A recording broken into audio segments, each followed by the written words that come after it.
ketika saya menjadi ketua umum suatu saat nanti, dimanapun saya menjabat, saya akan selalu menghargai pengorbanan sedikit pun itu pengorbanan, saya akan selalu hargai. Nah, kenapa sih organisasi daerah itu penting bagi Kak Elo?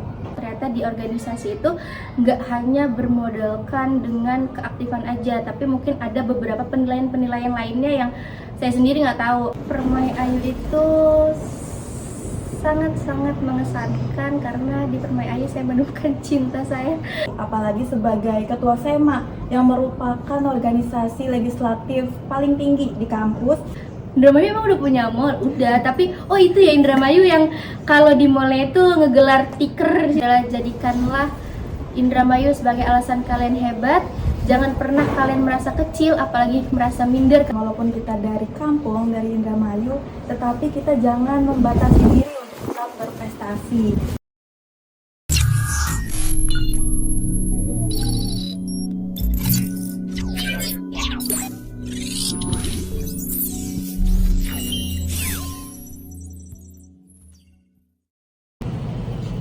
Assalamualaikum warahmatullahi wabarakatuh. Halo Sobat Permai Ayu, selamat datang di podcast Permai Ayu, ngobrol bareng orang Indramayu. Saya Dwi Dia Fadilah, Kepala Departemen Komunikasi dan Digitalisasi Permai Ayu DKI Jakarta, periode tahun 2025. Senang sekali bisa menyapa kalian hari ini. Di episode yang sangat spesial ini, kita kedatangan narasumber yang luar biasa, salah satu kader Permai Ayu yang menjadi inspirasi bagi kita semua. Beliau adalah mahasiswi yang baru saja menyelesaikan studi dan meraih gelar SPD pada bulan Agustus yang lalu. Dan yang paling membanggakan, beliau saat ini menjabat sebagai Ketua SEMA UIN Syarif Hidayatullah Jakarta. Dan sebelumnya, beliau juga merupakan Sekretaris Umum Permai Ayu DKI Jakarta periode 2022 dan juga sampai 2023. Langsung saja mari kita sambut Kak Elok Azkiatun Nafsia. Selamat datang Kak Elok. Halo Kak Dwi, terima kasih. Mungkin di episode kali ini merupakan sebuah kehormatan banget ya bagi saya sendiri karena sudah diundang di acara podcast di episode kali ini. Wah, auranya sangat positif sekali. Nah, Kak Elok, selamat ya atas gelar SPD yang telah diraih pada bulan Agustus lalu. Bagaimana nih rasanya life after graduation? Ada perbedaan signifikan nggak antara kehidupan pasca sarjana dan juga saat berstatus mahasiswa? Oke, mungkin rasanya campur aduk kali ya, karena mungkin kalau sebelum saya itu lulus, saya itu harus membagi waktu antara kuliah, freelance sama organisasi. Tapi setelah saya itu lulus, mungkin bebannya itu berkurang kali ya, karena saya udah nggak lagi memikirkan terkait akademis atau nilai-nilai kuliah, tapi saya itu hanya fokus untuk mencari kegiatan lain gitu setelah kuliah. Ya contohnya kayak saya mencari pekerjaan yang mungkin bagi saya pekerjaan itu tidak memberatkan bagi saya juga enjoy dengan pekerjaan tersebut, dan saya juga masih bisa melakukan hal-hal positif lainnya, seperti saya juga sekarang masih membantu teman-teman SEMA, karena bagi saya sebuah sebuah amanah yang sudah saya emban ya memang seharusnya saya tuntaskan sampai selesai juga. Nggak mungkin saya ketika saya udah lulus saya meninggalkan apa yang sudah saya emban, amanah yang dari awal sudah saya waktu dulu kan kita berikrar kali ya, kita udah janji di hadapan teman-teman semua karena saya siap menjadi ketua SEMAU. Mungkin saya juga harus menuntaskan semua itu, dan saya sekarang masih bersama teman-teman SEMAU. Luar biasa. Kita mundur sedikit ke belakang saat Kak Elok menjadi mahasiswa baru.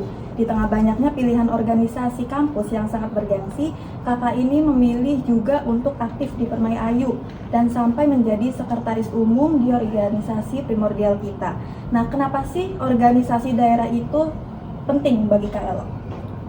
Oke, menurut saya sih penting banget kali ya, karena ketika berarti kita kan sama-sama dari kampung kali ya, terus ketika kita merantau, kita di sini awalnya bingung kita mau ngapain sih di sini. Oke, mungkin kita tahu kita kesini tuh mau kuliah, tapi ketika kita bingung, mungkin kan nggak semua orang itu bisa langsung bergaul dengan teman-teman yang lainnya. Tapi kan kita juga butuh yang namanya sesekali kumpul sama teman-teman daerah, karena kayaknya kebanyakan orang itu kayak culture shock gitu. Dia kaget sama lingkungan, apalagi di ibu kota ini yang semuanya serba cepat. Ketika di Indramayu kan kita ya udah, kita hidupnya itu slow living, tapi ketika kita menginjakkan kaki di ibu kota itu kita kaget nih, semua harus cepat, karena kita yang biasanya kayak santai-santai aja, tapi tiba-tiba kita diharuskan untuk bergerak cepat. Makanya kadang kita juga perlu yang namanya tempat untuk berpulang, yang namanya maka dari itu saya memilih untuk masuk ke Permai Ayu DKI Jakarta. Dan sebelumnya saya memang udah tahu yang namanya Permai Ayu DKI Jakarta dari kakak saya sendiri, karena kakak saya itu mantan bendahara umum juga di Permai Ayu DKI Jakarta. Makanya ketika saya ke Jakarta mungkin emang udah langsung tahu ya ada organisasi primordial nih namanya Permai Ayu DKI Jakarta.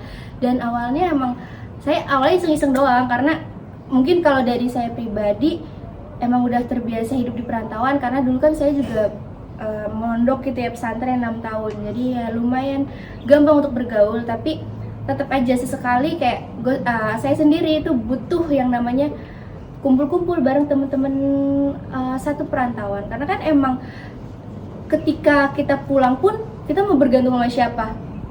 Pasti sama temen-temen daerahnya masing-masing dong, kayak gitu. Betul sekali. Berarti Permai Ayu itu menjadi modal besar bagi Kak Elo. Iya, betul. Nah, Kak Elo kan baru di wisuda. Gimana sih tips dan trik membagi antara akademik dan juga organisasi? Apalagi sebagai ketua SEMA yang merupakan organisasi legislatif paling tinggi di kampus, pasti ada saat-saat di mana keduanya harus berjalan beriringan. Ada nggak sih tips dan triknya, Kak Elo? Lebih ke kuncinya itu ya prioritas sih, prioritas kamu yang mana. Dan pas waktu itu ketika saya sendiri memutuskan untuk ke SEMAU, posisinya di kala itu saya emang udah selesai di organisasi primordial. Yang waktu itu kan saya menjabat sebagai sekretaris umum di 2022 sampai 2023. Nah, memang di akhir 2023 itu ada pencalonan anggota SEMAU. Dari situlah saya mencoba untuk mengembangkan potensi saya juga gitu loh.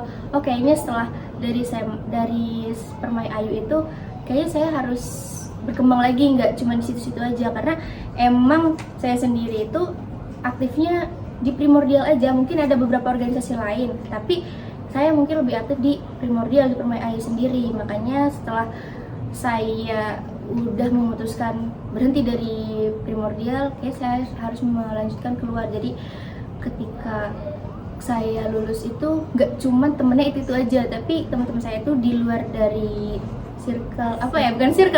bukan dari selingkungan orang-orang daerah aja, tapi emang harus punya temen yang dari luar juga, kayak gitu. Oke, berarti kuncinya itu prioritas, teman-teman. Iya. Nah, Kak Elok ini dibalik semua prestasi yang membanggakan, pasti ada tantangan yang besar dong. Boleh diceritakan momen pahit atau kegagalan yang justru membentuk kakak menjadi pemimpin yang sekarang? Oke, boleh di-spill nih? Boleh ya? Boleh dong, Boleh. spill dong. Oke, mungkin banyak sih momen pahitnya, terutama di Permai Ayu sendiri, tapi mungkin waktu yang kemarin-kemarin sempet sedih, sempat bikin down kayak gitu. Tapi seiring berjalannya waktu, kayak saya sendiri, oh mungkin ini ujian bagi saya memang harus lebih mengupdate diri, kayak biar saya nggak stuck di situ-situ aja gitu. Mungkin banyak kekecewaan yang saya hadapi ketika saya di Permai Ayu. Kayak saya pernah mencalon sebagai ketua umum Permai Ayu DKI Jakarta. Kayak di situ saya juga gagal, makanya kenapa saya ditarik mungkin ya menjadi sekretaris umum Permai Ayu. Terus juga mungkin sebelum itu juga saya menghadapi beberapa kekecewaan gitu. Tapi ya itu yang membuat saya itu lebih kuat lagi. Oh, ternyata di organisasi itu nggak hanya bermodalkan dengan keaktifan aja, tapi mungkin ada beberapa penilaian lainnya yang saya sendiri nggak tahu. Nah, dari situ saya selalu mengedepankan ketika saya menjadi ketua nanti, suatu saat nanti saya itu harus mengedepankan teman-teman yang memang sudah berjuang dari awal sampai akhir, dan saya harus menghargai semua itu. Karena saya pernah di Permai Ayu itu, maaf ya di spill tapi saya nggak bakal sebut nama di sini. Saya pernah kecewa karena saya ngerasa saya itu selalu membersamai ketua-ketua itu dari awal sampai akhir di kepengurusannya, tapi ketika di akhir kepengurusan tersebut saya tidak mendapatkan apapun, yang tidak mendapatkan seenggaknya penghargaan sedikit, itu saya nggak mendapatkan itu. Makanya saya berjanji kepada diri sendiri, ketika saya menjadi ketua umum suatu saat nanti dimanapun saya menjabat, saya akan selalu menghargai pengorbanan sedikit pun itu pengorbanan. Saya akan selalu hargai perjuangan teman-teman saya kayak gitu. Karena siapa lagi gitu yang membantu selain teman-teman yang selalu ada gitu. Betul banget. Sungguh inspiratif kisah dari Kak Elok tadi, kegagalan-kegagalan yang akhirnya menjadikan Kak Elok seperti sekarang. Nah, dengan gelar SPD yang baru saja diraih dan masa jabatan Ketua SEMA yang sebentar lagi akan berakhir, apa sih rencana besar Kak Elok untuk berkontribusi secara nyata bagi Indramayu? Oke, mungkin kalau dari saya sendiri ya, lebih berpusat kepada pengembangan sumber daya manusia di Indramayu, karena yang bisa kita lihat di Indramayu itu sumber dayanya itu kurang banget gitu. Kayak secara dia itu mungkin gagasan-gagasan itu ada ya, gagasan ada, cuman yang saya lihat sekarang itu untuk eksekusinya itu loh yang zonk. Karena saya pernah dengar dari salah satu senior saya itu pernah bilang, semua orang itu bisa meniru tapi tidak semua orang itu mampu mengeksekusinya.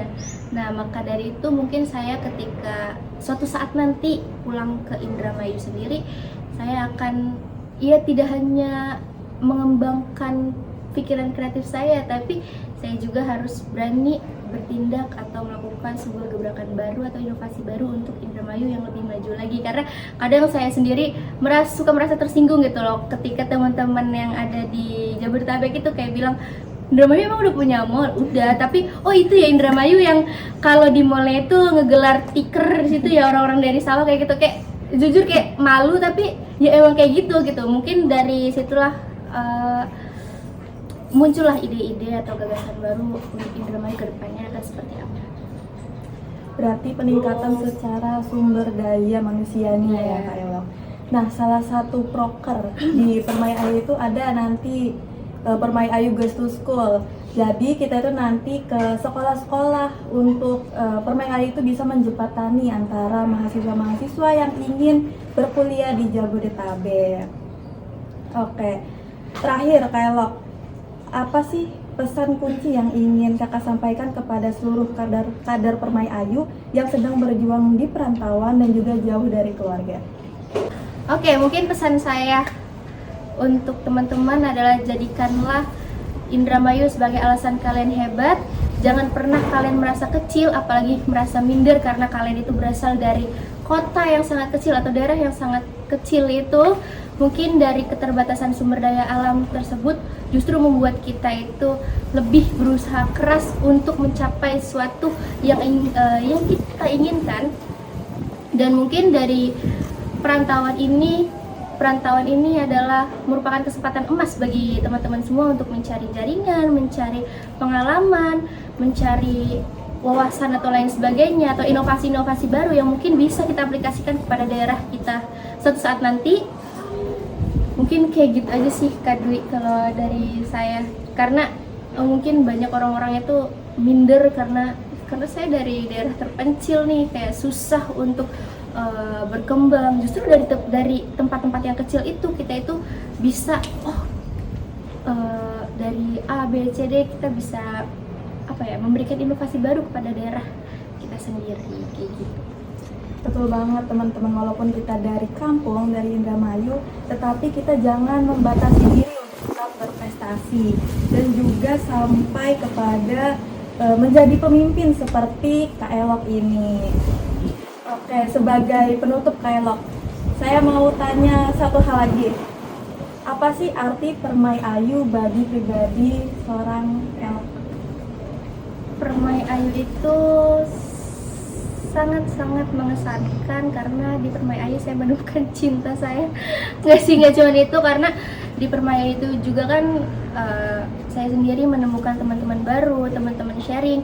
Ya mungkin karena saya juga bisa dibilang gak pernah di Indramayu. Mungkin saya hanya menempuh studi SD aja ya di Indramayu, karena dari SMP SMA saya di pesantren, bukan di daerah sendiri. Jadi lebih ke ketika saya di Permai Ayu, saya berasa pulang ke Indramayu lagi gitu loh. Kayak banyak sharing sama teman-teman. Oh, di Indramayu itu kayak gini loh, kayak gitu loh, kayak gitu. Jadi ya Permai Ayu itu sangat berharga, apalagi ketika mungkin ini sedikit pamer kali ya, boleh. Adanya sekretariat Putri Permai Ayu itu kan di zaman saya, dan mungkin kalau boleh diutarakan, sebelum saya menjabat jadi sekretaris Permai Ayu pun saya memang sudah pernah membuat proposal terkait sekretariat Permai Ayu, dan alhamdulillah goalsnya itu di kepengurusan saya. Jadi kayak saya merasa, oh saya juga bisa loh menghasilkan sebuah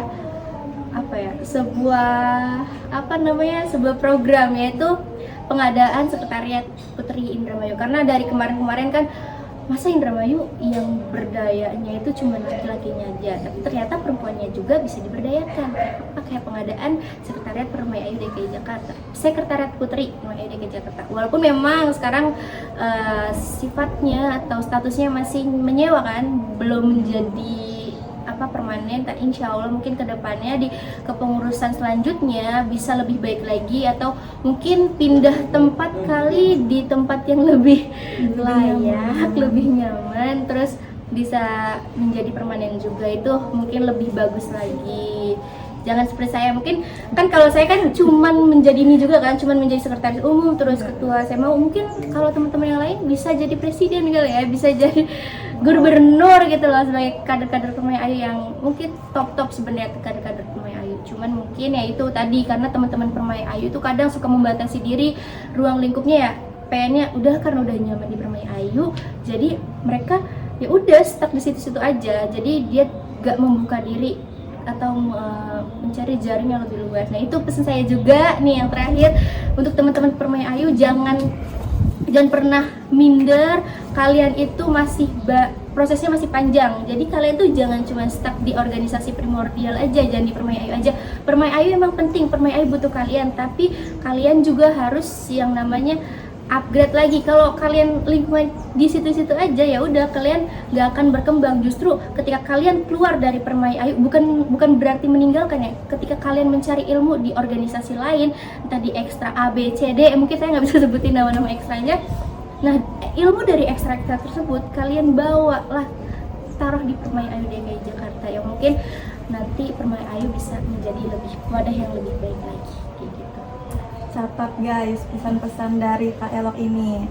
Oke, obrolan kita ini sangat super power sekali Kak Elok. Kita sudah mendengarkan langsung dari Kak Elok Azkiatun Nafsiyah tentang bagaimana ia mengelola peran bangkit dari kegagalan dan juga terus berprestasi. Walaupun kita dari kampung ya Kak Elok, dari Indramayu, kita harus tetap berprestasi. Jadikan ini sebagai bahan bakar kalian untuk terus melampau tinggi. Oke, sebuah kehormatan bagi saya, terutama Departemen Komunikasi dan Digitalisasi, bisa mengundang Kak Elok hari ini. Oke, sama-sama Kak Dwi. Terima kasih kembali kepada Departemen Komdigi Permai Ayu DKI Jakarta 2025 ini. Mungkin ini sebuah perkembangan juga ya, mungkin mengikuti zaman lah ya. Kita boleh mengikuti zaman, tapi jangan sampai kita terbawa arus ya. Terbawa arus ya. Ini keren banget, karena pas waktu zaman abang dulu ya deh, zaman kakak dulu, itu nggak ada kayak gini-gini. Ini sebuah perkembangan yang bagus untuk Permai Ayu, terus dikembangkan ya. Saya harap juga untuk kepengurusan selanjutnya, semoga podcast ini terus berkembang dan menghadirkan narasumber-narasumber yang sangat-sangat luar biasa.